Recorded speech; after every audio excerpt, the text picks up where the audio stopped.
When I moved up here 4 years ago, the leaders challenged me to start an English program here, and I had already spent years praying into how to do that here stateside. So moving up, I had all the tools, I had all the books, I had tons of picture files, things ready for class to start.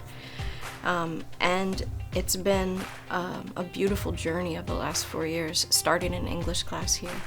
We began a full year of local classes, reaching out to our local neighbors. And the heart that God gave us here at YWAM Boston is to say, welcome home.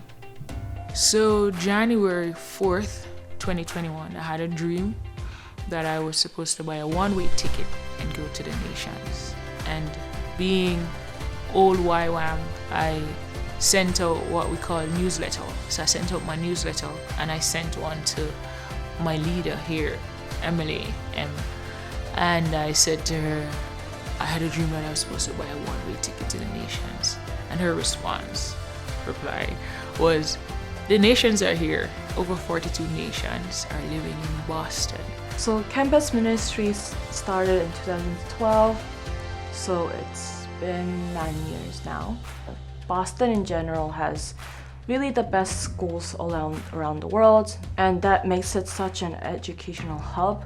And instead of really going out to other nations, but they're already in this nation, in this state, in this Boston, where there's such a uniqueness to really be in this place in Boston, and it is such a multicultural place, and that's why how it's really important to really understand the international students and where they're coming from. In 3 years' time, we have trained up 22 English teachers.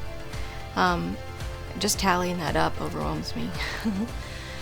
And in the process of entering this fall, I no longer am serving by myself, but we now have 2 highly qualified teachers from that rank to serve and lead this program.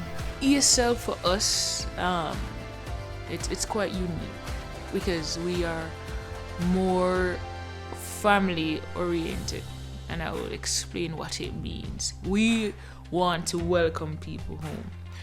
What we have found, and you might know, is that when these communities, those from Pakistan, Bangladesh, Yemen, when they come, they stay within their group, their nation.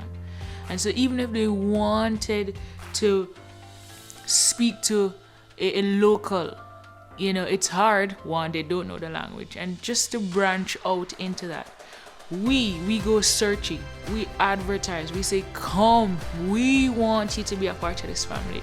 We want you to know the language that we know so we can communicate. So for us, it's really casting net. We went searching. Say, come. So campus ministry, we technically have 5 or 6 different steps depending on it. And the first step is we reach out to the international students in cafeterias, or if we see anyone who's sitting outside alone, we will be reaching out to them and asking like, hey, like how's it going? And we'll be also inviting them to lunch. Establishing a friendship is the most important part in our ministry. And through that, as they realize, they're like, oh, like, why are you so different from other people? And that's when we started telling like, yeah, like we actually believe in Jesus, and this is what Jesus did, like being friends with people who do not know who Jesus was. We actively pray for our students. We actively talk with our students about what they're going through. And to be able to build relationship like that and stoke people towards the Lord is one of my greatest joys as a teacher.